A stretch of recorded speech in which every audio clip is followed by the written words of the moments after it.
Firman Tuhan bilang, hei, kalau engkau setia pada perkara-perkara kecil, kepadamu dianugerahkan perkara yang besar. Anugerahkan itu berarti duduk diam-diam kok dia kasih. Duduk diam-diam dia kasih.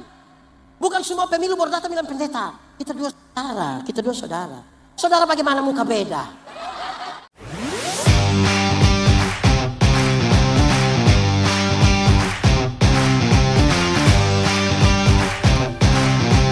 Mari kita berdoa. Ya Tuhan Allah, kami mohon kepadamu, kuatkanlah dan teguhkanlah iman kami, supaya waktu di mana kami belajar firman Tuhan, biarlah ini menjadi waktu paling baik bagi kami. Kami berdoa, Tuhan jauhkan semua penggoda pencobaan. Biar di dalam damai-Mu kami belajar firman Tuhan. Kami rindu pada firman. Berfirmanlah bagi kami Tuhan, di dalam nama Yesus, firman yang hidup itu kami berdoa. Amin. Mari silakan duduk semuanya. Bapak Ibu saudara-saudara yang dikasihi dalam Tuhan Yesus, shalom. Dalam sukacita kita di malam hari ini, dalam prosesi menuju pada perayaan Paskah sekaligus di hari ulang tahun Kabupaten Kepulauan Yapen yang ke-55, kita bersyukur karena diadakan kegiatan kebaktian kebangunan rohani ini dalam semangat tema Allah Cinta Serui. Saja kita merenungkan ulang satu bagian yang lama ini, sebenarnya saya ingin kita membacanya kembali. Mari kita buka kitab Kejadian pasal 1 ayat 26. Kejadian pasal 1 ayat 26. Yang sudah dapat katakan amin. Amin betul. Separuh tidak buka Alkitab juga amin. Itu tipu, itu dia punya nama. Karena hanya ada satu ayat, mari kita baca bersama-sama. 1, 2, 3. Berfirmanlah Allah, baiklah kita menjadikan manusia menurut gambar dan rupa kita, supaya mereka berkuasa atas ikan-ikan di laut dan burung-burung di udara, dan atas ternak, dan atas seluruh bumi, dan atas segala binatang melata yang merayap di bumi. Demikian firman Tuhan. Berbahagia setiap orang yang mendengar firman, memelihara dan melakukan dalam hidup setiap hari. Shalom. Itu kurang kuat. Kuat sedikit. Shalom. Ada anak sekolah minggu tanya saya, bilang begini, pendeta, kalau manusia mati jelas, kalau bukan masuk surga berarti masuk, bukan surga berarti. Tapi kalau ayam mati dia masuk di mana Pak Pendeta? Itu saya juga bingung itu. Kalau pertanyaan itu ditujukan kepada kita, ayam mati masuk di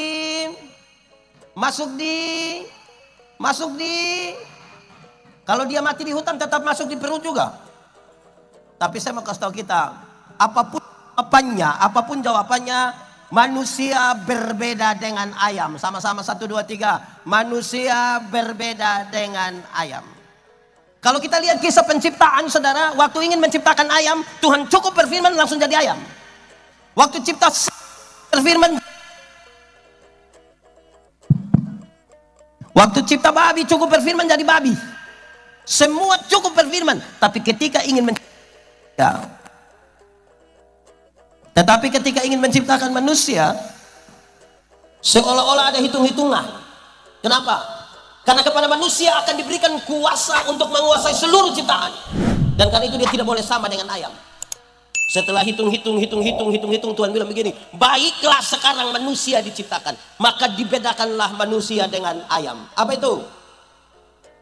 Ayam hanya diberi satu kehidupan saja. Berapa kehidupan? Tapi manusia diberikan 3 kehidupan sekaligus. Manusia diberikan berapa kehidupan? Apa itu? 1. Manusia diberikan tubuh yang hidup. Tubuh manusia ini hidup semua. Dari ujung kaki sampai ujung kepala hidup semua. Itu hari kita punya berat badan hanya 37. Sekarang 73. Kenapa? Karena tubuh kita hidup. Itu hari kita pakai celana nomor 27 kan tidak ada masalah. Karena perut rata saja. Sekarang perut macam ada 3. Satu di sini, satu lagi. Kenapa? Karena tubuh kita. Pendeta Yandi baru cukur kumis kemarin, sekarang dia tumbuh sembarang saja. Kenapa itu? Karena tubuh kita. Yang ibu-ibu, yang nona-nona baru cabut alis mata, gambar bagus-bagus dengan harapan jangan tumbuh. Dia tumbuh lagi kok tidak? Kenapa dia mau tumbuh? Karena tubuh kita. Tapi kalau baru begitu kita belum beda dengan ayam, karena ayam juga bertumbuh. Yang kedua, ini tidak ada di ayam. Manusia diberikan jiwa yang hidup. Sama-sama 1, 2, 3. Manusia diberikan jiwa yang hidup. Jiwa itu apa? Manusia diberikan akal dan perasaan. Manusia diberikan apa? Akal dan perasaan. Perjumpaan antara akal dan perasaan membentuk karakter manusia. Ayam itu ada otak atau tidak? Ayam ada otak atau tidak? Ada, tapi ayam tidak pakai otak. Makanya tidak ada sekolah untuk, atau diserui ada sekolah untuk ayam. Yang ada sekolah hanya untuk, makanya kalau suruh sekolah baik-baik. Anak-anak masih sekolah? Oh, saya kira sulibur. Ayam itu ada hati, ada kok tidak? Dia punya nama hati ayam. Tapi ayam tidak pakai perasaan. Makanya ayam tidak pernah cemburu. Di sini ada yang biasa cemburu? Ada. Karena memang dia bukan ayam. Yang ketiga, manusia diberikan roh yang hidup. Manusia diberi apa? Roh itu apa? Roh itu yang menghubungkan manusia dengan Tuhan Allah. Roh itu yang mendorong manusia mencari Tuhan. Roh itu yang membuat manusia gelisah kalau dia tidak berdoa. Roh itu yang membawa manusia ingin beribadah bersama-sama. Saudara lihat sekarang, punya tubuh yang hidup, jiwa yang hidup, roh yang hidup. Cukup sampai di sini? Tidak, tambah lagi. Gambar dan rupaku kuberikan kepadamu. Gambar dan rupa itu artinya apa? Hakikat Tuhan Allah yang kekal dan kudus, sempurna dan mulia dikasih pada manusia. Tidak dibatasi oleh ruang dan waktu. Saudara lihat sekarang. Punya tubuh yang hidup, jiwa yang hidup, roh yang hidup. Tidak dibatasi oleh ruang dan waktu. Kudus, sempurna. Setelah jadi ciptaan yang bagus begini, baru Tuhan bilang begini. Manusia, dunia dan segala isinya kuberikan. Ketiga, bahkan setan-setan pun harus, karena otoritas besar itu Tuhan kasih pada manusia. Jemaat, di sini jemaat 10 saja. Jemaat, jawab. Kita takut setan atau setan takut kita? Ulang, kita takut setan atau setan takut kita? Yakin? Berarti perang lawan setan kita kalah atau menang? Yakin? Awas dia dengar. Saya mau kasih tahu kita jemaat. Kerinduan kita setan takut kita. Kenyataan membuktikan kita takut setan. Kerinduan kita menang lawan setan. Kenyataan membuktikan kita kalah. Kenapa? Karena ada kerusakan otoritas Tuhan dalam hidup kita. Jemaat. Setan itu tidak takut kita punya teriakan. Setan takut otoritas Tuhan dalam hidup kita. Jadi kalau ada orang kerasukan setan, tidak usah berteriak. Cukup bilang setan keluar. Karena ada Tuhan di kita. Ini berhari-hari kita dalam nama Yesus, dalam, tidak keluar. Karena kita bukan pakai otoritas yang Tuhan kasih pada kita. Jemaat, otoritas Tuhan dalam hidup kita menjadi rusak karena apa? D-O-S-A. Dibaca? Dibaca? Itu jadi soal. Saudara tahu kalau orang sudah ketakutan karena dosa, orang kalau ketakutan biasanya melakukan langkah sembarang. Bahkan kadang-kadang bodoh. Bisa begitu pendeta? Iya. Doa orang percaya, doa orang beriman itu seperti panah-panah api yang membuat roh-roh jahat di udara itu jatuh. Berarti iblis takut doa orang-orang beriman yang punya otoritas Tuhan itu. Amin. Tapi saya mau kasih tahu kita. Ada banyak ibu-ibu hamil keluar malam, dorang tidak berdoa. Dorang angkat paku 10 cm tusuk di konde. Betul. Diserui ada. Itu ibu ada di sini. Ada. Kok tadi bilang setan takut kita? Saya mau tanya kita, setan mana takut paku? Kalau ada setan takut paku, semua gaji itu beli. Memang ini doa. Jemaat. Itu semua berakibat pada penerimaan kita atas sesama manusia. Saudara tahu? Saya tahun 96 pergi sekolah teologi di Kupang. Saya masuk teologi tahun 96 di Kupang. Sebagai laki-laki normal, saya suka perempuan. Saya begini-begini suka perempuan. Tapi orang tidak ada yang suka dengan saya. Dulu kan kita pakai titip salam. Non, salam engkau pun teman salam engkau pun teman. Orang pikir tahu bilang, oi nona, ada salam dari Yandi. Terus dia bilang, Yandi itu orang apa? Dari mana? Dia kira saya orang gila mungkin. Dia orang kasih tahu, Yandi itu orang timur dari Soe. Terus dia bilang, tapi dia calon pendeta itu. Orang baik itu. Ini Nona bilang begini, perbaiki keturunan. Bayangkan perbaiki, dia kira saya keturunan ular beludak mungkin. Woi, saya simpan di hati betul-betul. Woi, saya sekolah baik-baik, jemaat. Saya sekolah baik-baik, saya jadi pendeta di mana-mana tulis bersama pendeta Yandi, bersama pendeta Yandi, bersama pendeta Yandi, bersama pendeta Yandi. Dia yang itu hari tolak saya itu. Kenapa? Kenapa coba? Dia kenapa? Apa pesan yang ingin saya sampaikan? Jemaat, kalau hari ini masih ada orang kulit putih merasa lebih baik dari kulit hitam, minta maaf, engkau bermasalah dengan tubuhmu. Kalau hari ini orang-orang Indonesia Barat merasa lebih baik dari Indonesia Timur, minta maaf, engkau bermasalah dengan dirimu. Karena kita tidak pernah meminta, tidak pernah. Waktu Tuhan mau cipta saya, dia tidak tanya, Yandi, engkau mau Timur atau Eropa? Tuhan tidak tanya, langsung jadi. Kalau di sini ada yang Tuhan tanya dia, ada yang Tuhan tanya, langsung jadi toh. Bersyukur. Iya kok tidak? Jemaat, kerusakan kemanusiaan itu bahkan terjadi di tempat di mana tidak boleh rusak. Contoh, di rumah ini. Di rumah yang harusnya cinta Tuhan itu ada, dan kita bilang memang Tuhan cinta semua bang. Tuhan cinta semua bang. Nah, sudah diam sudah. Di rumah ini kalau kita tanya, Bapak, anak berapa? Anak 4 orang pendeta. Oh, orang sudah kerja di mana? Puji Tuhan Pak Pendeta, anak 4 orang yang 3 sudah jadi manusia. Anak 4 orang yang sempat jadi manusia. Nah yang satu apa? Pernah dengar itu kalimat? Kalau dia jadi bupati manusia kok bukan? Kalau jadi guru, jadi polisi, jadi anggota dewan. Tapi kalau kamu tamat SMA kok tidak ada kerja, kamu punya bapak bilang kamu bukan manusia.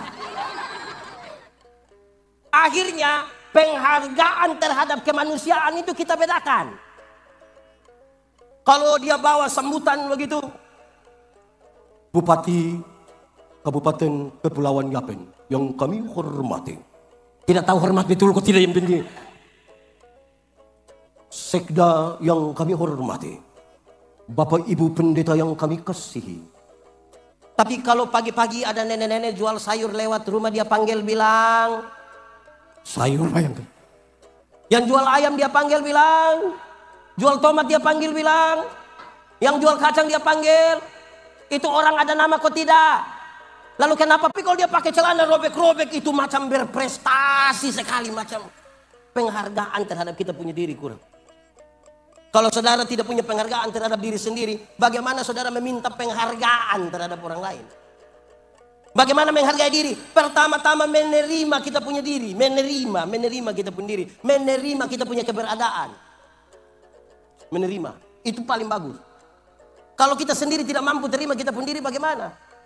Lalu kita bicara tentang gereja, kita bicara tentang Serui, tentang Kabupaten Yapen. Apa? Pengelolaan sebuah kebersamaan. Kebersamaan itu bukan keseragaman. Persekutuanlah air. Sudah jadi dia punya nama. Lalu yang lain punya nama. Harus semua orang. Jemaat. Tahu tembok? Pernah lihat tembok? Yang mana? Oh itu. Tembok terdiri dari apa? Pasir, semen, air, batu. Waktu dia sudah di tembok gereja itu, pasir kelihatan atau tidak? Karena dia tidak kelihatan, kita sepakat kita garu kasih keluar itu pasir, boleh? Dalam sebuah persekutuan saudara mungkin tidak kelihatan, tapi bukan berarti saudara tidak penting dalam persekutuan. Dalam sebuah persekutuan saudara mungkin kelihatan karena badan besar, tapi bukan berarti orang lain tidak penting dalam sebuah persekutuan. Amin kok. Jadi dimulai dari penghargaan terhadap kita punya diri. Tuhan cinta kita. Amin. Lalu kalau kita sendiri tidak mencintai keadaan kita, itu satu dulu. Nanti sebentar kita beri kesimpulan. Tubuh yang terkontaminasi dosa. Kedua, jiwa. Jiwa yang terkontaminasi dosa, perjumpaan antara akal dan perasaan sudah tidak lagi berimbang. Perjumpaan yang tidak berimbang antara akal dan perasaan, puncaknya adalah Kain tega sekali membunuh adiknya Habel. Dia tidak pandang lagi saudara, dia sudah tidak pandang lagi siapa, karena otak dan perasaan sudah tidak lagi bermain. Kenapa? Waktu peristiwa Natal, nyanyian para malaikat harus dinyanyikan di padang belantara. Itu kisah tidak bisa dilepaskan dari kisah dalam Kejadian pasal 4. Di Kejadian pasal 4 tentang Kain dan Habel. Di padang belantara yang indah, tempat di kakak adik mesti bersayang, tempat mereka berbagi kasih dan menikmati keindahan alam semesta. Justru di padang itu Kain membunuh adiknya Habel. Karena itu nyanyian perdamaian dari sorga pertama-tama dinyanyikan di tempat-tempat di mana persaudaraan itu sudah rusak. Di rumah-rumah di mana kakak adik dan kasih.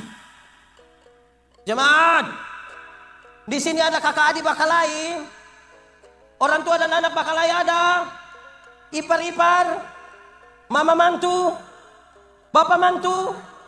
Hai, rusak ini. Yang kerja kantor lagi. Ini 55 tahun. 55 tahun. Saya mau kasih tahu saudara. Kita bisa kerja satu ruangan. Tapi belum tentu semua senyum tulus. Kalau jiwa tidak benar itu senyum tidak tulus Bapak. Tidak tulus. Kita datang kita bilang selum. Don't selum. Kita lewat baru separuh. Terus karena jiwa kalau bermasalah. Orang kalau jiwa bermasalah. Jemaat. Orang jiwa bermasalah itu saudara-saudara. Orang lain yang beli kulkas dia yang kedinginan di rumah. Lama-lama dia beku nanti. Jiwa. Orang yang jiwanya bermasalah. Orang lain yang beli motor dia yang tidak tidur di rumah. Dia bilang dia punya istri, mama pergi tanya dulu. Tanya apa? Tidak tahu dia kredit kok, cash kok. Orang punya urusan. Sebentar pulang dari sini. Jalan kaki, ada orang bawa motor, hampir tabrak, dia silih sedikit, lewat 20 meter itu orang jatuh di situ. Bruk, kita bilang apa? Mampus. Cek begini kita punya bapak yang jatuh. Senang sekali lihat orang susah, dan susah sekali lihat orang diapen ada, diserui ada. Itu yang faham apa? Jiwa itu harus baik. Amin kok. Orang yang jiwanya bermasalah itu tagal dia beli handphone baru saja di kantor supaya orang tahu dia bawa handphone baru, tidak ada yang telepon juga dia sengaja angkat. Tidak ada yang telepon saya. Makam Puji dia pun nama. Di sini ada yang makam Puji. Dia laki-laki atau perempuan? Dia yang di tenda atau yang di situ? Jiwa bermasalah. Kita jiwa bermasalah nih repot. Jemaat. Ada teori bilang begini. Laki-laki melihat perempuan. Tapi perempuan melihat perempuan. Kami suami-suami, kami bapak-bapak, kami laki-laki ini kalau duduk sama-sama. Tiba-tiba seorang perempuan masuk begini. Serempak kami punya kepala akan begini. Tapi kalau istri duduk di sebelah dan lihat begitu akan jadi masalah. Itu perempuan masuk itu. Kami punya kepala tetap saja begini. Hanya mata yang pindah begini. Laki-laki lihat perempuan, tapi perempuan melihat perempuan. Ibu-ibu, nona-nona nih kalau duduk sama-sama ada seorang laki-laki ganteng masuk, mereka biasa-biasa saja, tidak histeris. Kalau ada yang bereaksi, reaksinya kecil sekali, ringan, standar saja. Jangan coba-coba yang masuk itu ibu-ibu. Tas agak besar, sepatu agak tinggi, rok agak pendek. Saudara lihat ibu-ibu punya siku dan bibir. Untuk kasih tahu orang di sebelah dia pakai siku bilang begini.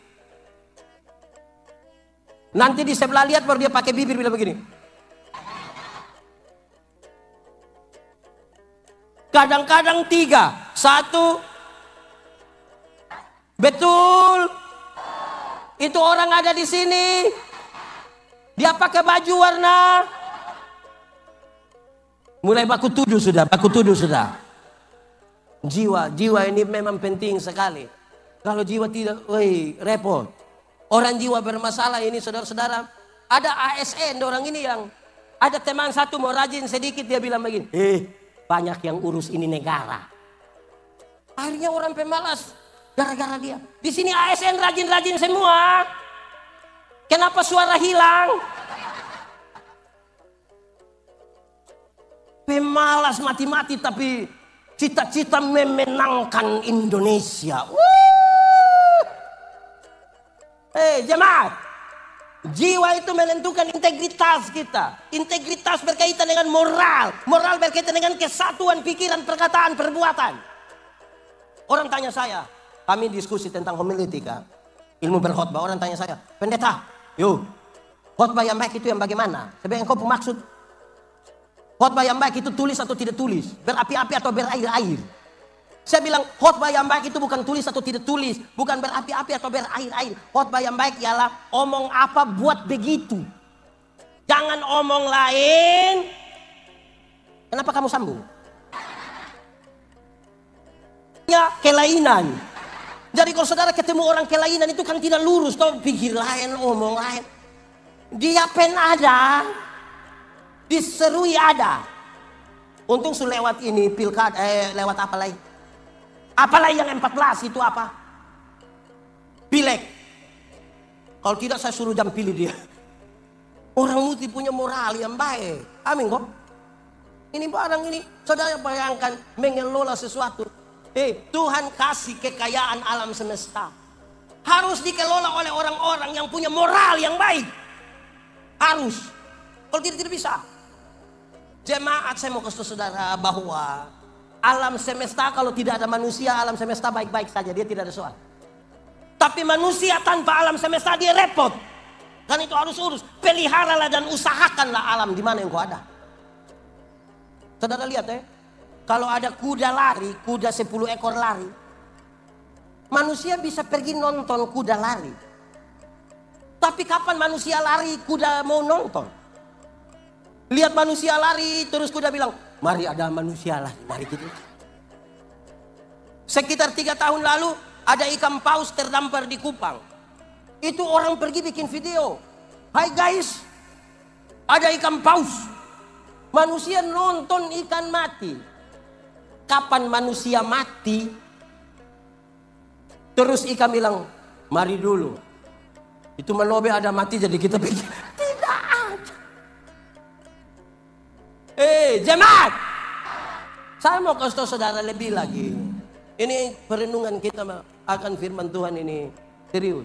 Bahwa Tuhan menolong orang yang mau menolong dirinya. Tuhan beri makan kepada burung pipit tapi tidak melemparkan gandum ke dalam sangkarnya. Itu burung mesti keluar, cari di ladang situ, di ladang situ. Resiko dia kena apa lagi. Di sini ada yang biasa ketepel burung, ada. Yang mana yang itu burung? Ada resiko.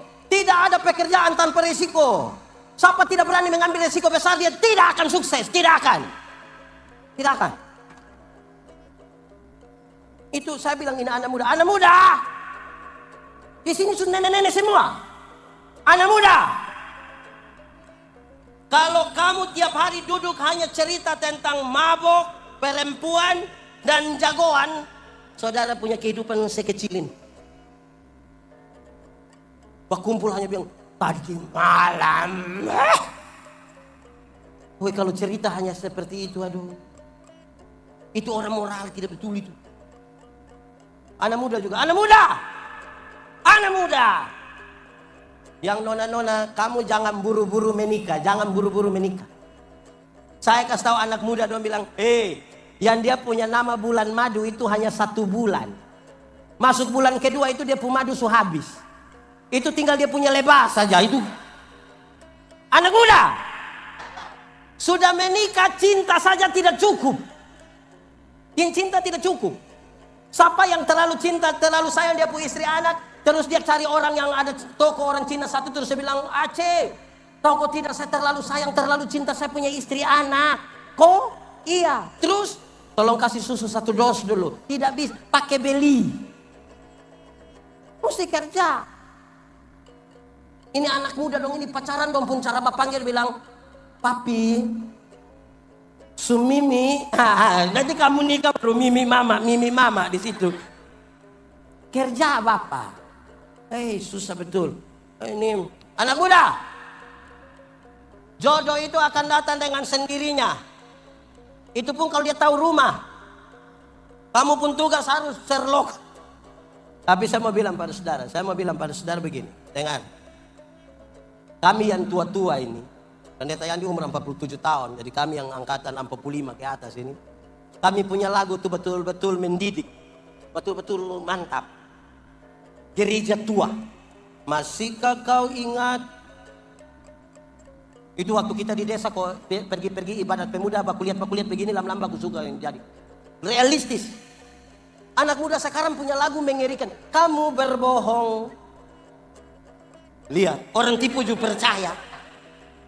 Kamu lukai. Lihat, tidak peduli. Coba kau pikir di mana ada. Tidak ada, hanya kamu saya mau bikin begitu. Dia punya kelanjutan lebih parah. Kau tinggalkan aku. Kau dengan yang lain. Itu gila. Orang dengan orang lain kamu pergi setia bagaimana? Jadi cari lagu juga mendidik sedikit. Menyanyi makin dekat Tuhan. Saudara tidak tahu ini lagu? Lalu kenapa suruh saya solo? Coba kita menyanyi. Makin dekat Tuhan kepadamu. Walaupun salib mengangkat, inilah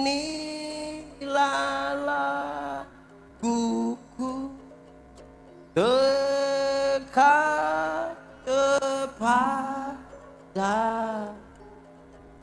makin dekat Tuhan depan.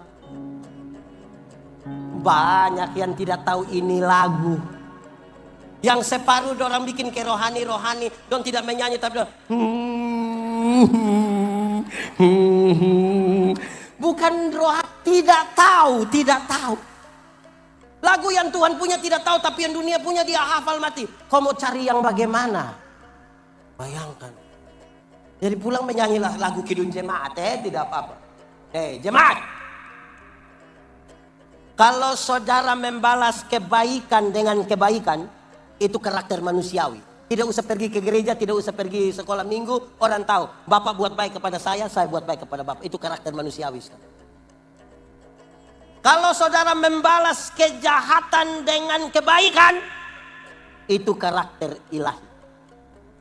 Tapi kalau saudara membalas kejahatan dengan kejahatan, itu karakter iblis. Kerusakan. Kita tinggal pilih. Kita ada di bagian mana. Dan itu serius bagi. Ada satu kata dalam bahasa Indonesia.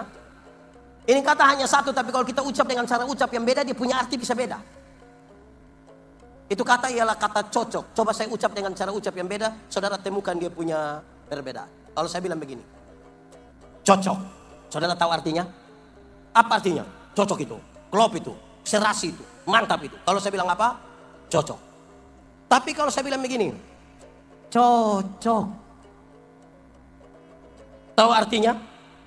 Suami tukang tipu, istri tukang tipu, anak tukang tipu, jemaat yang dengar bilang apa?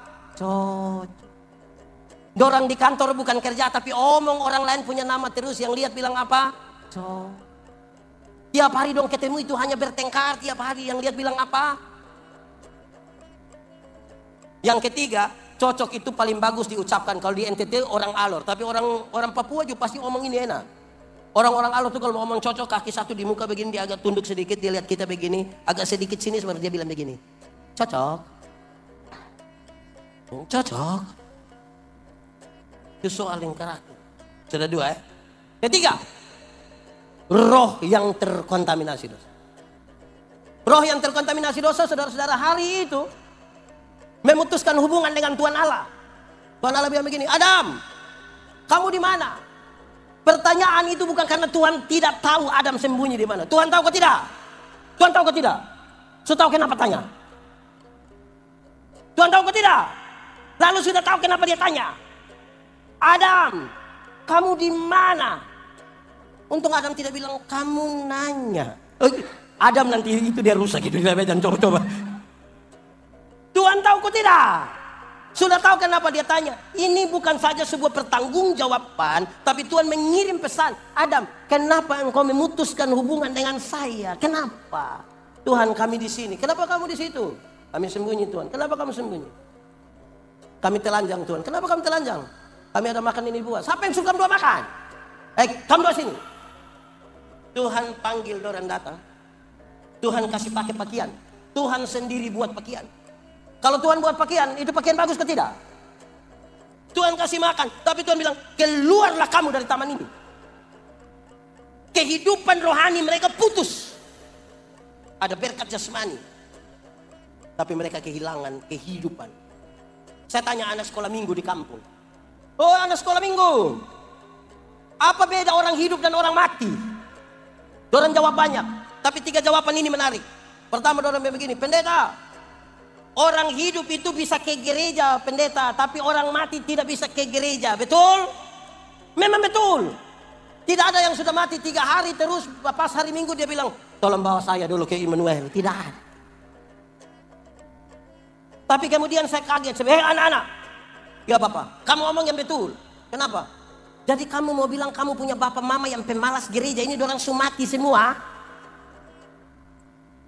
Pendeta-pendeta gemit dalam tradisi kami, liturgi kami waktu mau kubur orang mati, kalau peti sudah di dalam liang lahat itu, kami bilang begini, kita akan memakamkan jenazah ini sambil percaya pada kata-kata Tuhan Yesus. Tuhan Yesus berkata, akulah kebangkitan dan hidup.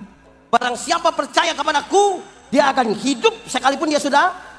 Siapa percaya Tuhan, siapa tinggal di dalam Tuhan akan hidup sekalipun sudah mati. Tapi siapa yang di luar Tuhan, tidak percaya Tuhan, sekalipun ada hidup-hidup, sesungguhnya dia sudah diserui ini hidup semua. Di orang serui hidup semua. Berarti hari Minggu gereja penuh sesak semua. Jemaat, ini malam ini kasat mata saya lihat mama-mama lebih banyak dari bapak-bapak, betul? Ini mama janda semua.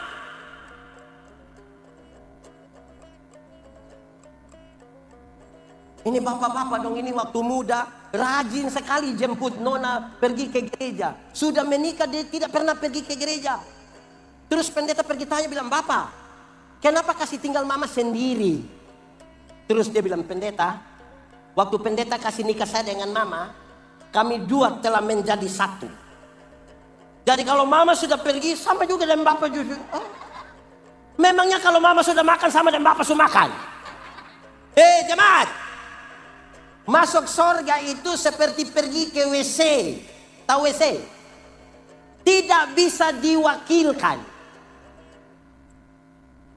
Atau siapa di antara kita yang pas dia lihat Pak asisten mau jalan, Pak, mau kemana? WC, tolong titip Bapak. Mau begitu.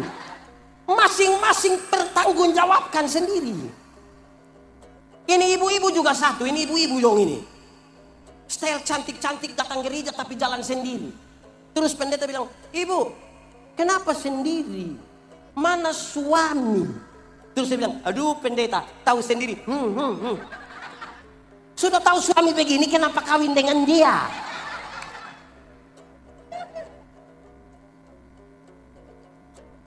Jemaat, ada 2 rumah jauh dari gereja dekat hutan. Yang satu punya anak perempuan, satu punya anak laki-laki.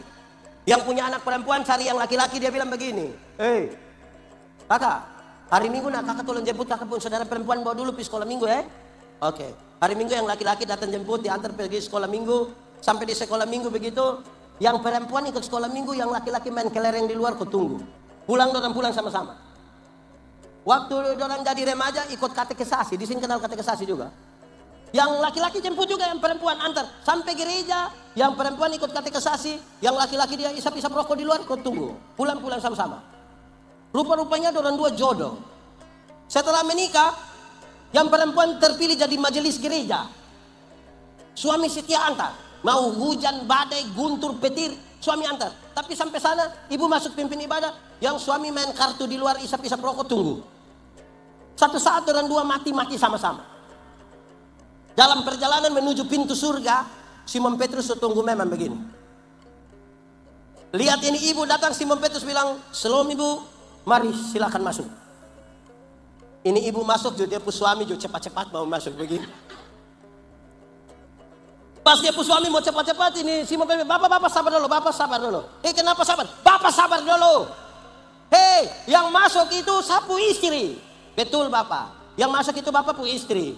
Tapi dari itu hari kan Bapak hanya antar-antar saja toh.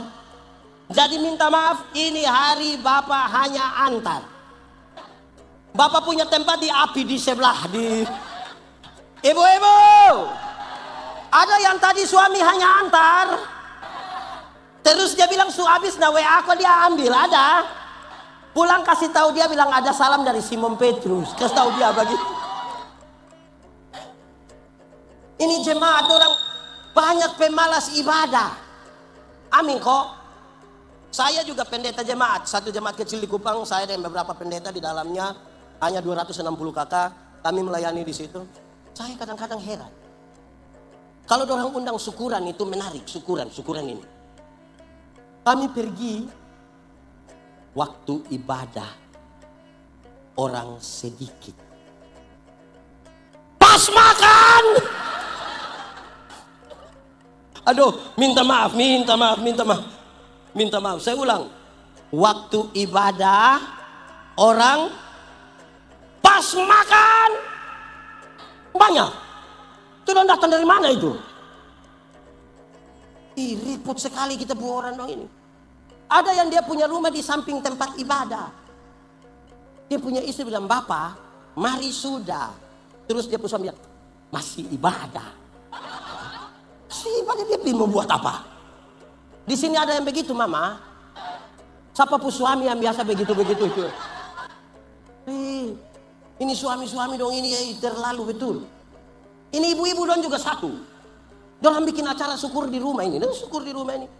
Pendeta pergi khotbah, pendeta bilang, "Bapak ibu saudara-saudara, mari bersama-sama dengan keluarga kita menyatakan syukur kita di dalam doa syafaat." Pas kita mau berdoa, yang ibu-ibu semua dalam baku ajak pergi di dapur. Mari. Sampai di dapur, yang ketua dapur itu bilang, di ibu bilang, "Sudah. Siap. Ini gua tadi suka si panas. Padahal hanya kacang renibon ini." Di sini yang biasa jadi ketua dapur siapa? Ibu mana yang biasa jadi ketua dapur? Ibu yang mana? Coba tunjuk. Yang mana? Suruh dia bertobat sudah. Kuah kacang tidak enak tapi dia isin terus. Aduh. Jangankan di rumah, di gereja ini. Kita di gereja saja ini saudara tahu. Pas berdoa itu kan bicara dengan Tuhan, betul? Oh, kalau pendeta bilang, "Bapak ibu saudara-saudara, mari kita satu hati dalam doa syukur, dalam doa syafaat." Pas separuh mau tutup mata begini, separuh bilang, "Betul." Diserui ada begitu. Dia majelis atau jemaat. Baru keluar makan sirip pinang lagi di luar ini. Lalu saudara bangga sekali jadi Kristen. Repot ini. Satu, anak sekolah minggu bilang, orang hidup bisa pergi ke gereja, orang mati tidak bisa pergi ke gereja. Kedua, anak sekolah minggu bilang, "Pendeta, orang hidup itu bisa makan, tapi orang mati tidak bisa makan." Betul? Memang betul. Siapa yang sudah mati 3 hari kita belum kubur, terus dia bilang, "Tolong kasih saya bubur juga baik." Mati tidak bisa. Tapi saudara tahu, kita punya tindakan ini yang repot. Contoh, orang tua di kampung ada susah, kita tidak pernah kirim beras, tidak pernah. Minyak tanah juga tidak, minyak goreng juga tidak. Orang tua mati kita datang bawa babi besar 1. Itu juga utang itu. Sampai situ sengaja pukul babi punya perut. Lihat ini orang manusia. Orang tua punya rumah sudah miring-miring begini. Tidak ada satu anak tolong, tidak ada. Orang tua sudah mati dulu baru dia punya kuburan orang pakai keramik. Gambar Tuhan Yesus baru tulis Immanuel. Immanuel apa yang model begitu? Jemaat. Orang tua masih hidup itu beli kasih dia jas. Dia pakai memang jas. Ini masih hidup orang tua pakai yuken. Sumatikas pakai jas.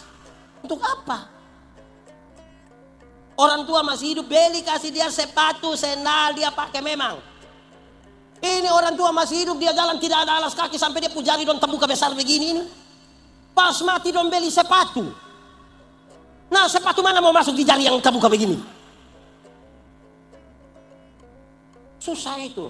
Baru beli tidak boleh tawar. Bilang kalau beli untuk orang mati jangan tawar, jangan tawar. Akhirnya sepatu tidak masuk begini.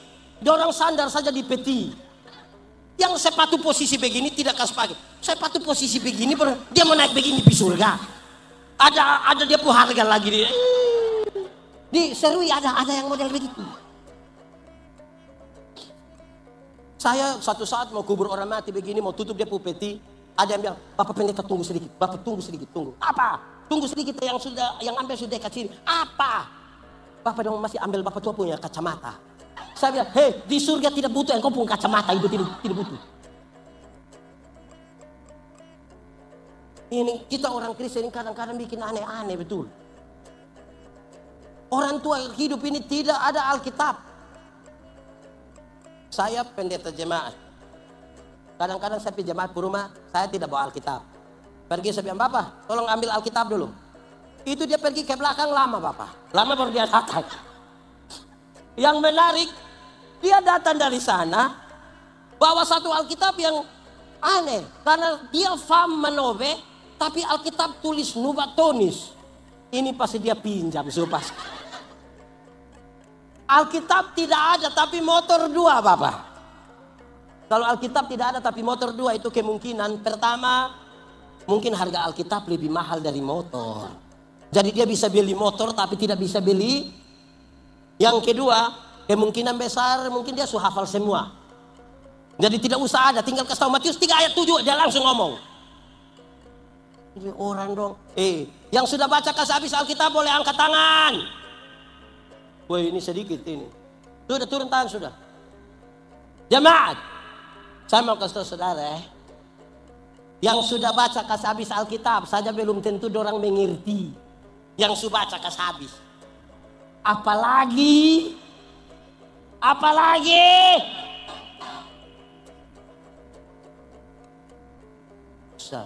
Ketiga, anak sekolah minggu bilang begini, pendeta. Sebelum ketiga, saya ngomong Alkitab ini kasih ingat, kita punya kebiasaan satu yang buruk. Ini kebiasaan buruk. Lebih baik bertobat. Orang tua hidup yang tidak beli kasih Alkitab tidak baca. Pas mati, orang taruh Alkitab di dalam. Mau untuk apa? Yang dia hidup saja tidak baca. Buta huruf lagi. Mau baca yang sudah. Berhenti. Yang terlalu. Yang hidup itu yang baca. Ini yang hidup dia status tiap hari. Nenek-nenek tapi TikTok, status diri. Oke.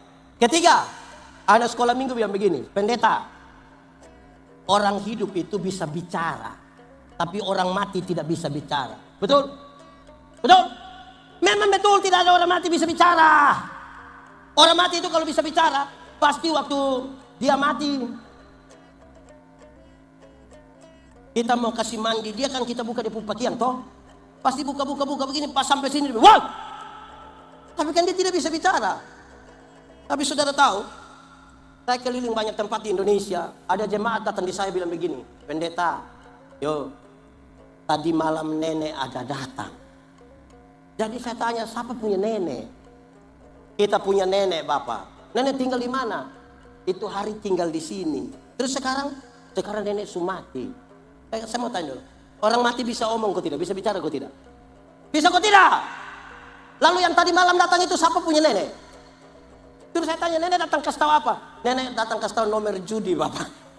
Nenek tukang judi begini juga saudara percaya. aneh begitu, judi toge lagi. Aduh. Nah saudara lihat. Ada makanan, ada pakaian yang Tuhan kasih. Terus Tuhan bilang begini. Keluarlah engkau dari tempat aman Firdaus. Tinggal di luar Firdaus. Ada makanan, ada pakaian. Tapi tinggal di luar Firdaus sama dengan mereka tinggal di luar dari inti kehidupan. Jadi inti kehidupan bukan pada pakaian, bukan pada makanan. Kalau begitu,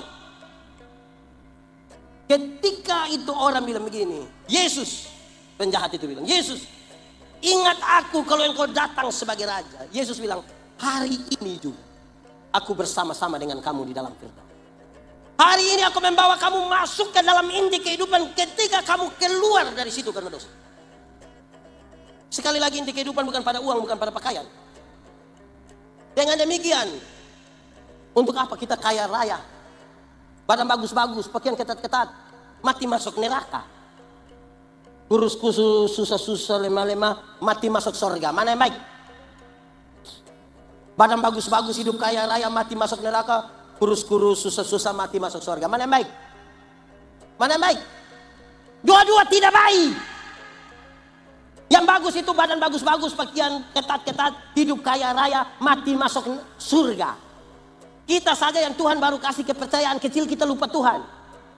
Dulu belum diangkat jadi ASN, keliling semua gereja berdoa minta Tuhan tolong. Setelah diangkat bikin syukuran di rumah, gaji pertama semua kasih Tuhan. Kedua, ketiga sampai hari ini yang sudah tidak lagi. Baru alasan menolak pelayanan lagi. Begitu. Saudara-saudara, kita ini kadang-kadang Tuhan baru kasih kita kulit lebih putih sedikit dari orang lain, kita pun sombong. Yang RT dia pun suami, tapi suruh panggil dia mama RT. Lama-lama dia bikin kacau, ini dana RT semua ini. Yang kepala sekolah dia punya suami, tapi suruh panggil dia mama Kepsek. Lama-lama dia tanda tangan, ini rapor dong, bikin kacau ini dunia. Bikin kacau ini. Tuhan baru kasih sedikit saja, ini kita lupa diri. Jemaat, kalau begitu cari Tuhan jangan hanya untuk sembuh. Karena Tuhan datang ke dunia bukan untuk bikin orang sakit jadi sembuh. Sekalipun bisa dibuat. Ingat, banyak orang yang tidak kenal Tuhan malah lebih sehat dari kita. Yang biasa minum sopi itu minum dari 3 hari lalu sampai tadi pagi istirahat sedikit minum ulang, orang tidak tahu sakit. Kita yang mengaku kenal Tuhan duduk di bawah embun begini pulang pilek Bapak. Jadi ukur Tuhan jangan hanya sembuh. Jangan cari Tuhan hanya untuk kaya. Tuhan datang ke dunia bukan untuk bikin orang miskin jadi kaya. Sekalipun bisa dia buat.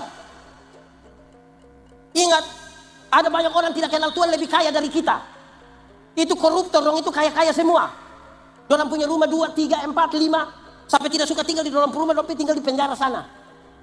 Tapi orang kaya-kaya. Kita yang mengaku kenal Tuhan ini yang sedikit-sedikit garam habis. Sedikit-sedikit pulsa habis. Mau beli itu sepatu gereja pakai tanya di itu orang Jawa bilang, bisa bayar 6 kali kah? Lalu cari Tuhan untuk apa? Kalimat Tuhan Yesus ini jadi penting.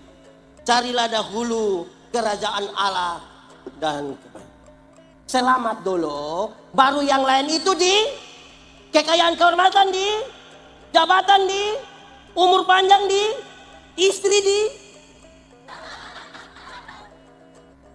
Mau bapak tua tambah 1 mau.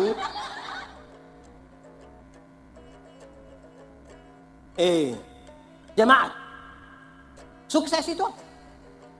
Sukses itu orang yang tahu dari mana dia datang, dia mau pergi kemana, dan dengan cara apa dia sampai ke situ. Itu namanya sukses. Ini kalau dia tidak tahu dia datang dari mana, mau pergi kemana, dan cara apa, dia tidak tahu Pak. Kapan mau sukses? Orang yang tidak lupa diri itu yang awal dari sukses. Dia tahu dari mana dia datang, dia mau pergi kemana, dan dengan cara apa dia sampai ke situ. Itu namanya sukses. Tapi sukses ada 2. Satu, sukses yang tampak, yang kelihatan, yang bisa disentuh, bisa direkayasa, bisa diraba. Sukses jasmani nama. Sukses jasmani itu dulu miskin, sekarang kaya. Dulu tidak ada rumah, sekarang rumah besar. Dulu tidak ada motor, sekarang dia ganti motor tiap hari. Ojek. Itu bisa direkayasa. Tapi sukses yang kedua adalah sukses batinia, sukses spiritual. Di sini tempat di mana ada kejujuran. Saudara bisa tipu semua orang, tapi tidak bisa tipu diri sendiri. Di sini adalah benteng paling terakhir, di mana kita berhadapan dengan godaan demi godaan. Tapi mari kita jujur. Waktu, kesempatan, tenaga, talenta, lebih banyak kita pakai untuk kesuksesan yang mana? Yang tampak. Kesuksesan ini kita biarkan dia kering. Padahal semua kesuksesan jasmani akan selesai. Dia akan mengiringi kita pada perjalanan selanjutnya adalah kesuksesan spiritual. Saya bilang begini. Kalau sudah umur 50 tahun, cantik atau tidak cantik sama saja. Tidak bisa disembunyikan di balik lipstik dan bedak lagi, tidak bisa. Kalau ada yang datang bilang, "Mama, umur berapa?" Terus mama bilang, 50. Dia sengaja kasih bilang, 50 macam 35. Jangan percaya, jangan percaya. Masa umur 50 sama dengan 35? Nah, 15 di mana? Kita jalan dengan kita punya anak perempuan, orang tanya bilang, "Yang ini siapa? Yang ini siapa? Ini siapa sayang?" "Ini saya punya anak perempuan yang pertama." Dia sengaja kaget. Anak perempuan? Macam kakak adik saja. Jangan percaya, jangan percaya. Masa mama dengan anak macam kakak adik? Mama dengan anak kalau macam kakak adik hanya dua kemungkinan. Kemungkinan pertama dia punya anak perempuan punya muka terlalu tua. Jadi dan dia punya mama itu beda tipis-tipis. Atau kemungkinan yang kedua dia punya mama menikah terlalu muda. Mungkin umur 6 tahun sudah nikah. Jadi kita kadang-kadang bangga dengan orang bilang macam 35. Mama umur berapa sekarang? 60 tahun. 65. Macam 40. Jangan percaya. Ya. Umur 50, cantik atau tidak cantik sama saja. Umur 60, ada jabatan atau tidak ada jabatan sama saja. Su pensiun itu nih. ASN, TNI, Polri, swasta, rata-rata kan pensiun umur 60 toh. Waktu kita masih aktif itu yang kita datang orang siap laksanakan lanjutan normatif itu aktif. Kita su pensiun mau terima taspen anak kecil yang baru honor 3 bulan dia lihat kita baru dia bilang, tua aman kah? Macam kita mau. Umur 70 tahun, rumah besar atau rumah kecil sama saja. Apalagi rumah tingkat. Kau pakai tongkat menaik di lantai 2 dan begini. Oh, tidak jadi Bapak. Tidak bisa. Umur 80 tahun. Kalau Tuhan izinkan dia umur panjang, bahkan kaya atau miskin pun tidak ada guna. So tidak mungkin lagi dia ambil bakar batu itu 2 ekor makan sendiri, tidak bisa. Tidak mungkin lagi daging babi 2 kilo, tidak mungkin. Kolesterol, asam urat, diabetes, darah tinggi, jantung, gigi tidak ada. Orang lain masih kunyah, kita tidak kunyah. Kita macam mall saja. Dia punya manis habis. Apa yang kita cari coba? Apa? Saudara, kalau kita kumpul kok cucu dong ada lari-lari begini, cucu yang paling besar bilang, Opa mau makan apa biar anak bagi ya, anak ambil. Dia hanya bilang, jangan. Opa makan bubur papeda. Paling-paling apa yang bisa kita banggakan? Tidak ada yang bisa kita banggakan. Saya pun teman, waktu kita SMA, dia tato Guns N' Roses punya lambang di sini yang ada orang pangku kaki begini, kalau ada lukis. Kagak, kulit bagus lagi, tinta bagus, kontras mantap. Itu SMA, 17 tahun. Waktu dia umur 43 tahun dia sakit, kok kita pergi lihat dia ini, saya juga sedih. Itu tato itu bukan macam orang pangku kaki, macam orang menyembah itu dia. Turun Bapak, turun. Kita mau bisa apa? Jadi kalau yang kita cari kepada Tuhan hanya yang jasmani, kita salah tempat. Cari duluan kerajaan Allah. Selamat dulu. Oke, saya mau tanya sekarang, jemaat. Surga lebih baik atau dunia lebih baik? Surga atau dunia? Yakin? Berarti surga lebih baik dari dunia, amin. Betul. Kalau begitu siapa mau pergi sekarang? Yang mau pergi ke surga sekarang boleh angkat tangan.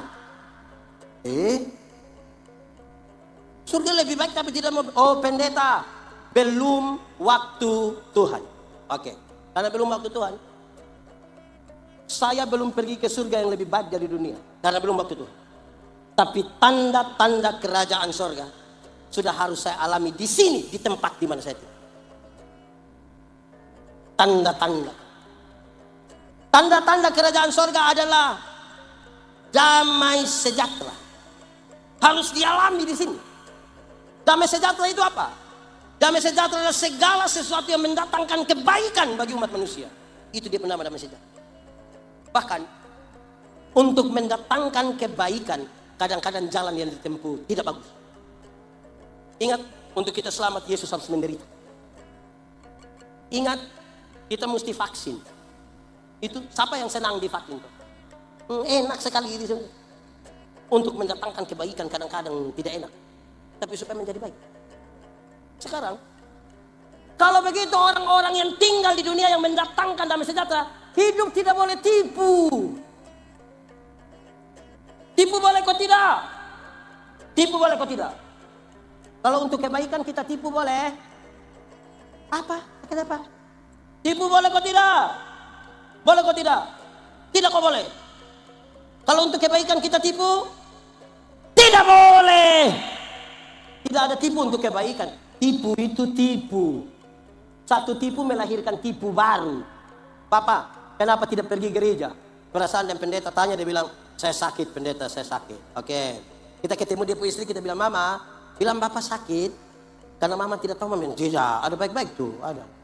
Terus kita ketemu dia, kita bilang, Bapak, Mama bilang Bapak tidak sakit. Terus dia bilang, sebenarnya saya sakit, tapi belum kasih tahu Mama. Aduh, ada satu anak kecil, umur 1,5 tahun, baru belajar bicara. Dia pu bapak kepala desa.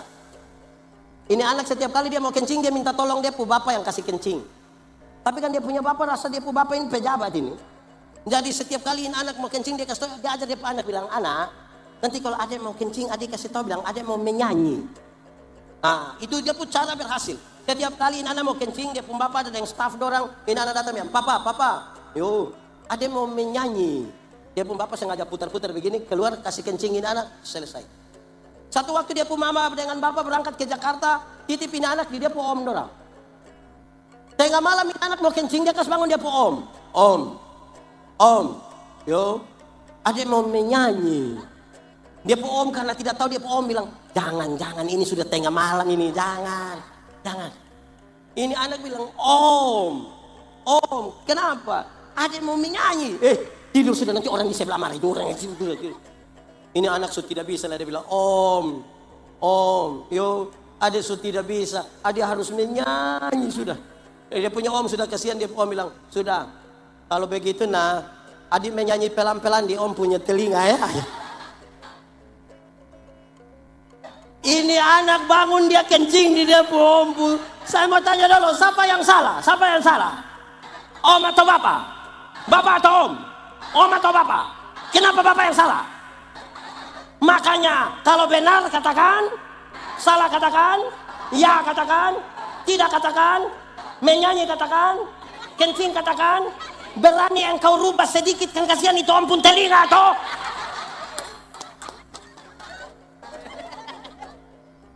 Di Serui sini ada yang tukang tipu. Dia ASN kok bukan? Tipu-tipu lah. Itu tipu-tipu apa?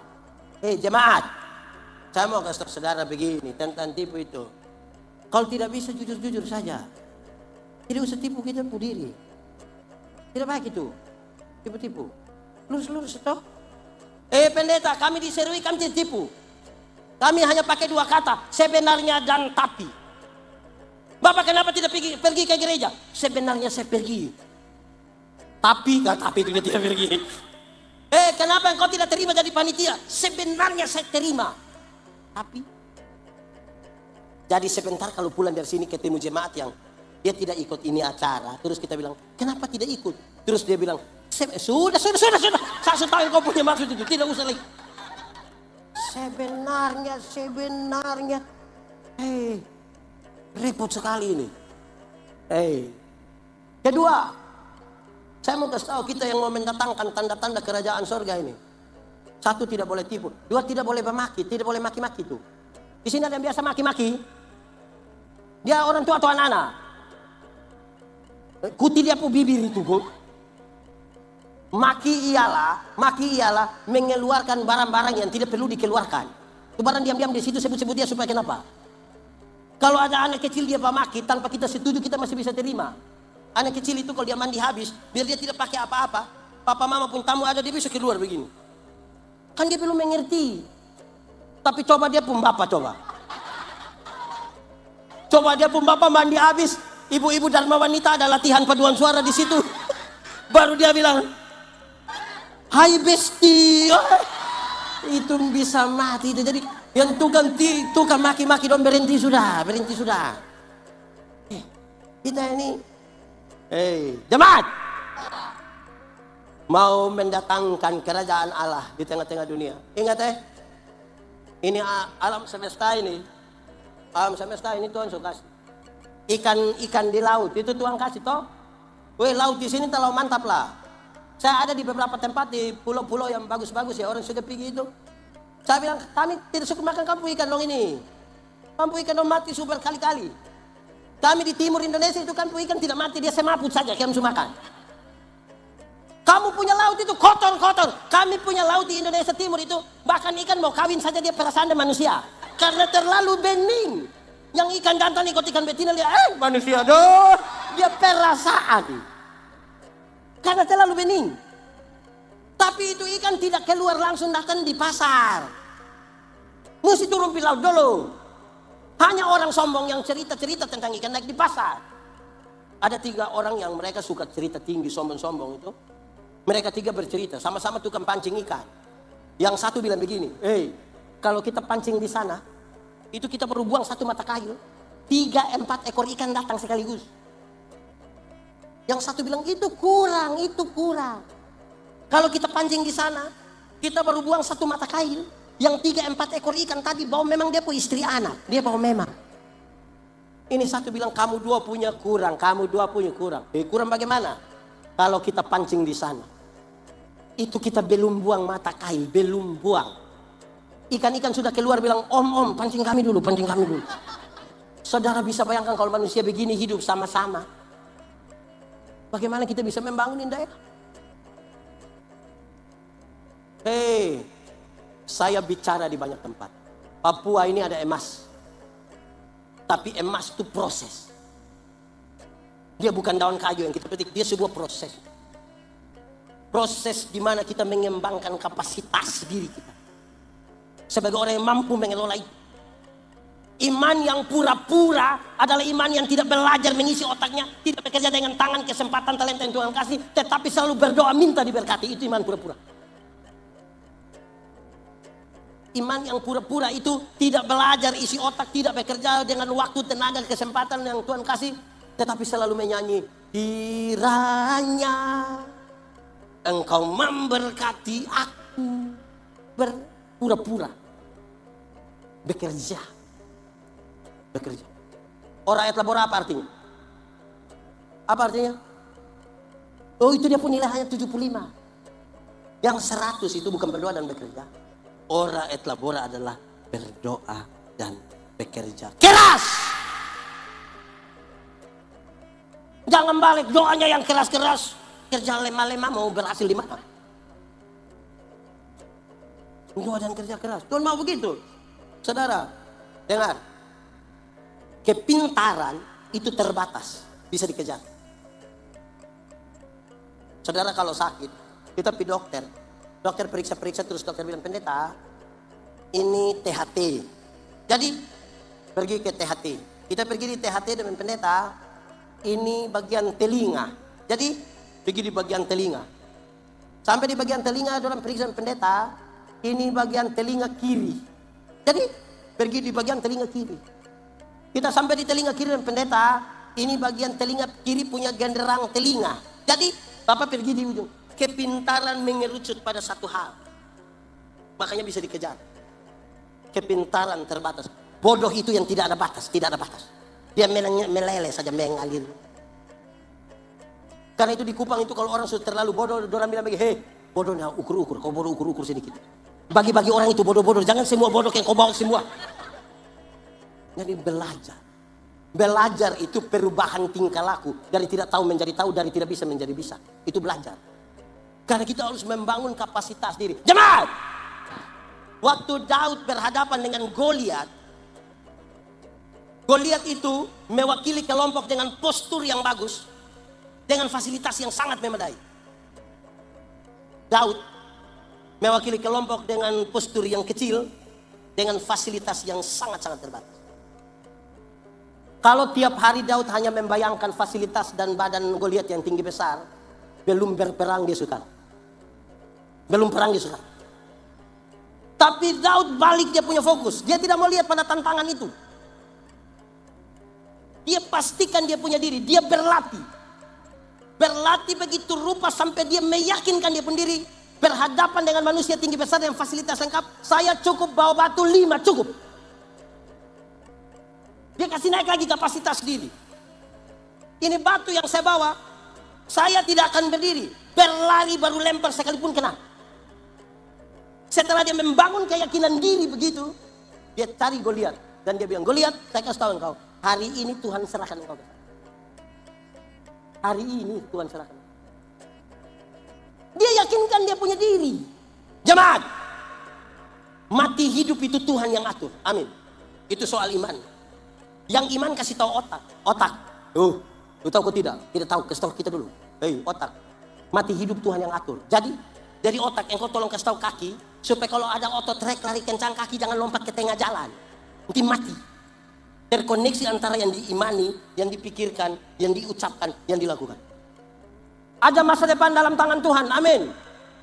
Tuhan menyiapkan masa depan bagi anak-anakmu. Amin. Ya, saya juga meyakini itu. Tuhan siap masa depan bagi anak-anakmu, koma. Tapi yang antar itu anak rompi sekolah, bukan Tuhan yang antar. Siapa yang antar? Orang tua.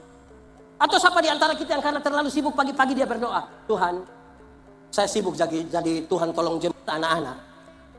Tuhan yang jemput pulang kita menangis, Bapak. Jadi yang bagian kita maksimalkan. Selebihnya Tuhan yang kerjakan. Saudara, jemaat. Kalau kita percaya bahwa mayoritas orang-orang di sini adalah orang-orang pengikut Kristus. Kalau saudara baca Yohanes 14 dikasih tahu. Barang siapa percaya kepadaku melakukan pekerjaan-pekerjaan yang aku lakukan. Yohanes 14 ayat 12. Jadi Tuhan Yesus lakukan apa? Itu juga yang kita lakukan. Masa tidak ada damai sejahtera? Dengar. Contoh. Satu saat Tuhan Yesus urus seorang perempuan berzina yang kena tangkap. Supaya kalau di sini ada yang berzina ya urus pakai cara Tuhan Yesus. Ini perempuan orang tangkap mau datang di Yesus menurut hukum setempat. Ini perempuan harus dilempar batu sampai mati. Tuhan Yesus bilang begini. Siapa di antara kamu yang rasa diri tidak berdosa? Nah, angkat batu lempar dulu ah. Terus Yesus tanya, dorang di mana? Dorang sepulang Bapak. Yesus bilang begini, engkau pergilah dan jangan berbuat dosa lagi. Kalimat engkau pergi dan berbuat dosa lagi. Tuhan Yesus tidak kompromi dengan dosa. Dosa tetap dosa. Tetapi kepada perempuan pendosa ini Tuhan beri kesempatan baru. Bahwa masa lalu tidak bisa dirubah. Sekarang masa depan mau dirancang di dalam nama Tuhan. Sekarang saya mau tanya. Bapak-bapak. Di sini bapak-bapak sudah tidak ada lagi. Bapak-bapak. Satu saat tahu istrimu berzina dengan laki-laki lain. Bisa urus pakai cara Yesus. Bilang kepada istri, bilang, Mama pergilah. Dan jangan berbuat dosa lagi. Bisa. Saya yakin kita orang timur ini tidak bisa begitu. Mama pergilah dan jangan pulang lagi. Saya mau tanya, ibu-ibu. Satu saat ketahuan suami berzina dengan perempuan lain. Bisa urus pakai cara Yesus. Papa, mana ibu yang bisa ya? Bisa. Berani cari suami bilang, Papa, pergilah. dan jangan berbuat dosa lagi. Pasti suami bilang, puji Tuhan. Banyak istri tidak begitu. Ketika ketahuan suaminya berzina, dia berdiri di muka pintu baru dia bilang, kau kira kau sendiri yang bisa? Kau jangan lihat umur 40 tahun begini Bapak. Tapi berapa yang kecewa? Stop, stop! Satu saat Tuhan Yesus urus orang bertengkar rampas jabatan. Supaya kalau di ini kabupaten ini ada yang suka rampas jabatan, urus pakai cara Yesus. Murid-murid sementara bertengkar. Siapa yang terbesar di antara mereka? Yakobus bilang dia, Yohanes bilang dia, Petrus bilang dia. Tuhan Yesus tidak marah. Jabatan itu kebutuhan. Prosesnya menjadi penting. Tuhan Yesus ambil satu anak kecil, taruh di antara mereka.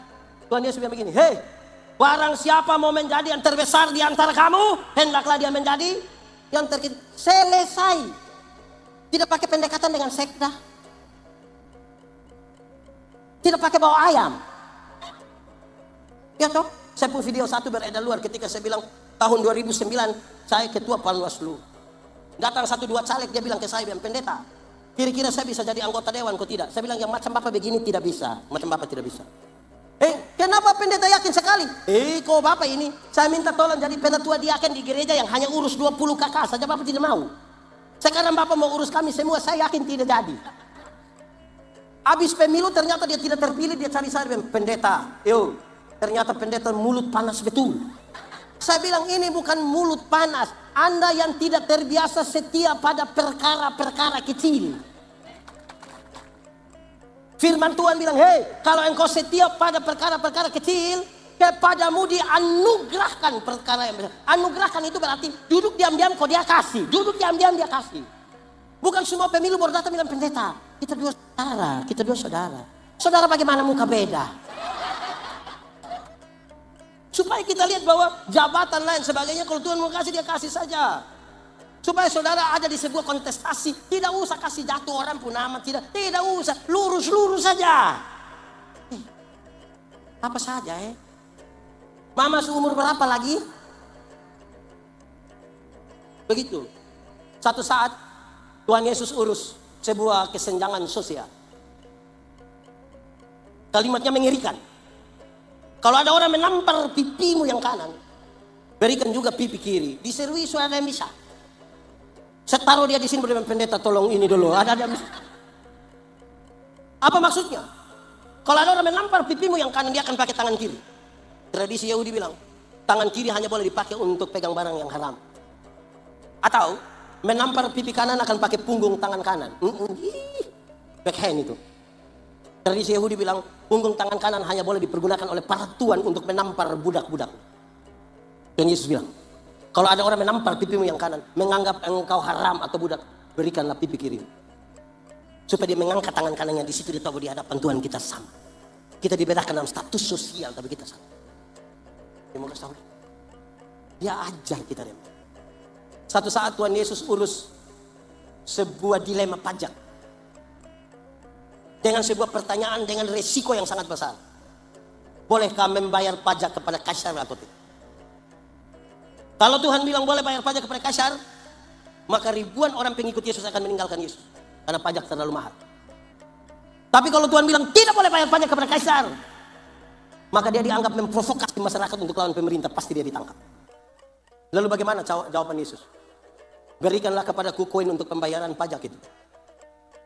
Gambar dan tulisan siapa ini? Kaisar. Berikanlah kepada Kaisar apa yang wajib kamu berikan pada Kaisar. Tapi berikanlah kepada Tuhan apa yang wajib kamu berikan pada Tuhan. Itu bukan soal persembahan. Itu bukan soal perpuluhan. Itu bukan soal kolekte. Gambar dan tulisan siapa ini?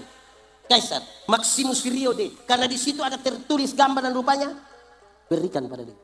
Tapi Alkitab mengatakan, kamu adalah gambar dan rupa Allah. Berikan uangmu pada Kaisar, tapi berikanlah dirimu pada Tuhan. Dan bukan uang. Supaya jangan ada orang bilang, pendeta saya memang tidak pergi ke gereja, tapi saya punya persembahan pergi. Di surga tidak ada kios jual super mie. Kita ini kadang-kadang mau kasih di Tuhan saja pikiran. Yang menarik, makin besar yang Tuhan persembahkan kepada kita, kasih kepada kita, kita makin khawatir. 10.000 per puluhan berapa? Pasti kasih toh? Hanya 1.000. Tuhan kasih naik 100.000 per puluhan. Masih kasih? Kasih kok hanya 10.000 kacang-kacang. Tuhan kasih naik 1 juta per puluhan. Masih kasih? Masih kok hanya 1 lembar. Tuhan kasih naik 10 juta per puluhan. Waktu per puluhan 1 juta masih kasih. Masih kasih. Kenapa mulai beda pendapat? Makin besar kan kita makin khawatir. Angkat 1 juta di tangan kiri, 9 juta di tangan kanan. Dia lihat ulang-ulang, lihat begini. Lihat 2-3 kali terus dia bilang begini. Tuhan juga mengerti gitu. Makin besar kita makin ragu. Ada satu orang tua dia kasih persembahan itu begini. Dia lihat. Dia kasih. Saya bilang, Bapak, kenapa kasih persembahan tangan sampai lipat macam begitu? Dia bilang, pendeta, kalau tangan kanan memberi, tangan kiri tidak boleh tahu. Saya bilang, iya. Tapi saya tahu. Pendeta tahu apa? 1.000. 100.000 tidak mungkin begini. Begini Bapak, begini. Supaya begini pakai batuk lagi. Saudara, yang saya layani di Pulau Sabu itu, kalau musim timur itu terlalu berat Bapak Bupati. Feri kalau mau jalan tuh susah sekali. Karena Laut Sabu itu laut yang sangat bergelora. Kalau feri masih bisa pulang dan kami ada di atas. 1-2 orang lihat pendeta, dia bilang, pendeta, ya kita ibadah. Di darat tidak pernah ibadah Bapak. Kalau kapal sebegini kami ibadah Bapak. Yang menarik kalau kami ibadah di laut itu, waktu persembahan. Waktu persembahan kami tidak pakai tangguh persembahan yang merah hitam dong, kan tidak pakai itu. Pertama karena memang tidak ada. Kedua kami harus pakai dos yang besar itu. Kenapa harus pakai dos? Karena kalau kami ibadah di laut itu, sekali yang bawa persembahan datang, isi tangan di saku itu dapat berapa saja semua masuk. Itu tidak lewat otak, dia langsung di laut. Beda toh kalau ibadah di darat. Beda kok tidak? Beda, termasuk yang sebentar ini. Beda. Kita ibadah di darat itu yang bawa persembahan datang, kita isi tangan di dalam saku begini macam agak lama. So agak lama lagi mata putar 2-3 kali begini mata. Itu mata macam ada firasat itu. Terus kita ambil persembahan karena tugas kita ada di dunia. Saudara tahu, orang-orang yang Tuhan panggil untuk bekerja bersama-sama dengan Tuhan, tidak semuanya pendeta, tidak semuanya nabi. Abraham, Ayub, pengusaha. Tuhan pakai. Ruth, di sini ada yang nama Ruth. Nah, dia sudah. Ruth itu hanya seorang TKW yang bekerja di perkebunan milik Boas. Tuhan pakai. Esther itu hanya seorang perempuan peserta lomba ratu kecantikan sejagat. Ahasuerus tidak suka lagi dipu istri, Wasti. Mau diganti. Dikumpullah perempuan-perempuan cantik dari 127 provinsi Asia dan Afrika. Tuhan pakai Esther. Tuhan pakai Daud. Hanya gembala kambing domba di padang. Tuhan pakai Salomo, raja. Tuhan pakai Petrus, Andreas, Yakobus, Yohanes, nelayan-nelayan kecil di Galilea. Tuhan pakai Lewi, pemungut cukai. Tuhan pakai Simon, orang Selot, politisi. Di partai yang sangat radikal dalam masyarakat Yahudi. Selot anti kepada Roma dan dia mau bikin revolusi besar. Tuhan pakai. Saudara tahu, kalau bicara sampai sini, Lewi mengabdi kepada Roma, Simon anti Roma. 2 orang ini kalau bertemu di luar Yesus mau baku bunuh. Karena satu mengabdi pada Roma, satu anti Roma. Tapi Tuhan pakai. Tuhan pakai Onesimus, hanya budak yang bekerja di perkebunan milik Filemon. Semua orang Tuhan pakai untuk bawa datang. Ini tanda-tanda kerajaan Allah di kota ini. Berdoalah bagi kesejahteraan kota di mana kamu ada. Kan dia bilang begitu. Ingat, pemerintah itu hamba Allah. Hamba. Lalu dia nasihat, Paulus nasihat kepada Timotius. Timotius, berdoalah bagi para pemimpinmu. Kenapa? Waktu dia terpilih jadi bupati, jadi gubernur, dia dikelilingi oleh banyak sekali kepentingan. Keluarga punya kepentingan, tim sukses, ring 1, ring 2. Membuat tempat di mana dia duduk itu licin sekali dan dia akan tergelincir di situ. Apalagi dia akan mengambil kebijakan bagi banyak orang termasuk kita. Berdoalah supaya dia jangan tergelintir di sini. Karena kamu akan menjadi bagian dari keputusan yang akan diambil. Jadi saudara jangan pisahkan antara apa yang saudara alami secara jasmani karena saudara belum pergi ke surga itu, dan kehidupan real di dunia saat ini. Supaya kalau bekerja dengan segenap hati seperti untuk Tuhan. Saya punya teman, dia marah orang ketika dia tahu kalau tidak ada hubungan antara hari Minggu dan hari Senin. Hari Minggu kita beribadah sampai kita sepertinya mengalami kuasa kehadiran Tuhan. Kita bisa jatuh, kita bisa menangis, bangkit lagi. Hari Minggu, hari Senin gila kembali. Sampai hari Sabtu gila, Minggu datang dia baik lagi. Bagaimana kalau kita ibadah tidak ada hubungan antara Minggu dan Senin? Ibadah itu ada dua. Pertama ibadah liturgis. Yang macam begini ini ibadah liturgis. Ibadah hari Minggu liturgis. Ibadah rumah tangga liturgis. Dan yang kedua ibadah raya kehidupan. Ibadah liturgis tempat di mana kita pergi isi bensin. Supaya waktu kita bekerja di ibadah raya kehidupan, kita bekerja dengan benar. Semakin banyak bekerja pada ibadah raya kehidupan, makin sering-sering datang ke pompa bensin. Kalau 1 tahun isi bensin 2 kali itu motor rusak. Semakin banyak kerja harus semakin diisi. Ada orang yang 1 tahun gereja hanya 2 kali. Natal dan Paskah. Makanya dia punya nama jemaat Napas. Natal dan, karena Natal 1 kali singkatan tambah panjang, Napas 1.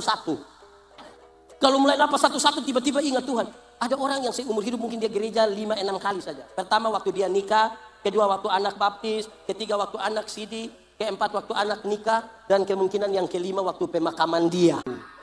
Di piring pertama berdoa Tuhan, terima kasih. Masuk piring kedua, lihat lama-lama ini nasi baru berdoa Tuhan. Sebenarnya ini orang susah punya, tapi saya ambil untuk saya makan. Ini sudah tambah 3 kali lagi pulang masih bungkus lagi. Tapi berdoa untuk orang susah. Tidak sinkron antara apa yang kita doakan dan apa yang kita. Mestinya saudara dan saya berdoa, Tuhan berkatilah itu orang-orang yang susah makan itu. Tapi tolong pakai saya sebagai saluran berkat atasmu. Itu bersinkron. Tidak ada yang salah kalau di sela-sela 55 tahun, Yapen ini berulang tahun, kita bikin KKR, tidak ada yang salah. Kita bilang tidak ada yang salah, baik dan baik sekali, harus tiap tahun bikin begitu. Yang menjadi persoalan, apakah setelah kita selesai ibadah ini, saudara bekerja dengan tepat waktu? Saudara bekerja dengan keahlian yang mumpuni atau tidak? Saudara tidak korup atau tidak? Itu dia punya soal di tindakan praktis. Ibadah raya kehidupan, bukan pada ibadah liturgi. Banyak orang sukses pada ibadah liturgis tapi tidak pada ibadah raya kehidupan. Supaya kita jangan pisahkan. Kan kita belum pergi surga baik atau tidak? Mau pergi. Itu kita pusat. Supaya kita tahu benar itu seperti apa. Saudara tahu teori dari kebenaran. Banyak orang punya pikir begini. Dia hidup dalam kebenaran. Tapi saya bicara di mana-mana. Kebenaran dalam, saya habis ini cukup sudah. Saya lihat saya harus lapar ini. Saya bicara tentang kebenaran, saya bilang banyak orang merasa tinggal dalam kebenaran. Padahal belum tentu. Kebenaran dalam Alkitab itu punya 3 dimensi. Pertama, kebenaran itu dalam Alkitab berdimensi legal. Legalitas, ikut aturan. Semua bentuk pelanggaran terhadap aturan Tuhan tidak mau. Itu ibarat kita naik motor. Tahu motor? Pernah naik motor? Siapa pun motor? Punya sendiri? Solunas?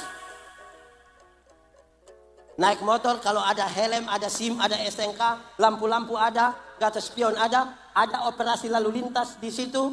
Berani pergi atau tidak? Tapi coba SIM tidak ada, lampu-lampu tidak ada, garis spion tidak ada, STNK tidak ada operasi di situ, berani pergi? Kenapa tidak berani? Kan saudara pohon polisi toh? Kalau kita ikut aturan SIM ada, lampu-lampu ada, semua ada, operasi lalu lintas itu kita masuk. Sampai di situ polisi tidak tahan, kita putar kembali. Polisi bilang, kenapa kau putar? Pak, tolong tilang saya. Ikut aturan. Saudara lihat, ini kantor di sini biasa masuk jam berapa? 7:30. Kalau 7:30 saudara datang jam 7:15. Kan saudara pun cara masuk itu kan aman. Halo, selamat semua, selamat pagi, apa kabar? Kan ikut aturan. Coba kalau jam masuk kantor 7:30, saudara masuk 7:30. Kan hanya dua yang akan saudara lakukan. Pertama kan saudara pun cara jalan kan begini kan. Terus Pol PP bilang, "Woi, kenapa itu ibu?" Yang kedua pasti dia mulai berpikir tipu. Di bapak minta maaf Pak Asisten. Tadi ban motor pecah. Terus tiba-tiba anak bakar rumah jadi aduh kita. Mulai cari-cari alasan karena tidak ikut aturan. Kebenaran punya dimensi legal. Kedua, kebenaran dalam Alkitab punya dimensi moral, moralitas. Kesatuan pikiran, perkataan, perbuatan. Ingat bahwa tidak semua tindakan yang baik itu didasarkan pada moral yang benar. Saya berkhotbah di banyak bank di Indonesia. Saya bilang, ini ibu-ibu yang kerja di bank dong, ini cantik-cantik semua. Mau lihat jauh atau lihat dekat dong cantik. Pakai pakaian bagus-bagus lagi. Kerja di ruangan tertata rapi, ber-AC lagi. Kita pi bank macam kita tidak mau pulang, macam lihat-lihat mau lihat terus-terus begini. Kita baru naik di tangga terakhir, Dengan santun sekali orang bilang begini, "Selamat siang, ada yang bisa kami bantu?" Terus saya tanya orang, "Ibu-ibu, siapa di antara ibu-ibu yang bangun pagi, lihat suami pas bangun terus dia bilang, 'Selamat pagi, ada yang bisa kami bantu?'" Jadi saudara-saudara lakukan apa-apa tuh. Minta maaf, di sini ada yang kerja di bank, kah? Dia tulus-tulus lah.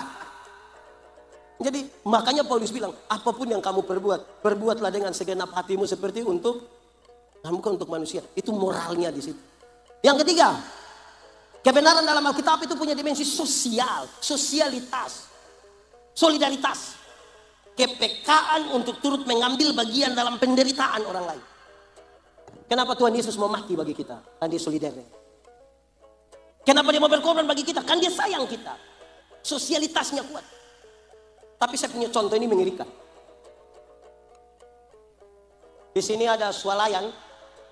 Ada? Pernah saudara tawar barang di swalayan? Berani pergi ada yang tawar gitu, kau bikin malu-malu saja. Pemilik swalayan orang kaya atau orang miskin? Beli dia orang kaya tidak pernah tawar. 99.900 dia ambil 100.000 dia kasih. Dia orang kasih kembali permen satu dia bilang kau dapat saja. Jangan ukur saya dan kau dapat. Tapi kalau pagi-pagi dia bangun, dia lihat ada nenek-nenek jual sayur. Tawar atau tidak? Oh, di sini ditawar. Beli di orang kaya tidak tawar bapak. Beli sayur di nenek-nenek yang susah. Mungkin pulang jual sayur dia sumati. Itu kita punya tawar mengerikan. Nenek, sayur berapa? Disenangin nenek bilang, 3.000. Kita sengaja kaget. Hah? 3.000? Bisa 9.000 kah? Kadang tambah satu kalimat di belakang. Bisa 9.000 kah? Nenek dorang tanam sendiri juga. Itu kalau saya yang jual saya bilang bawa gratis saja. Tawar sayur 3.000 jadi 9.000 padahal turun dari Auto Innova. Di tangan kiri ada iPhone terbaru, di tangan kanan ada Samsung terbaru. Masih ada Nokia lagi dalam tas. Pakai rantai selip berat 2 kilo. Tawar sayur 3.000 jadi 9.000. Terlalu durhaka itu. Jemaat. Mulai besok itu tawar sayur tak balik.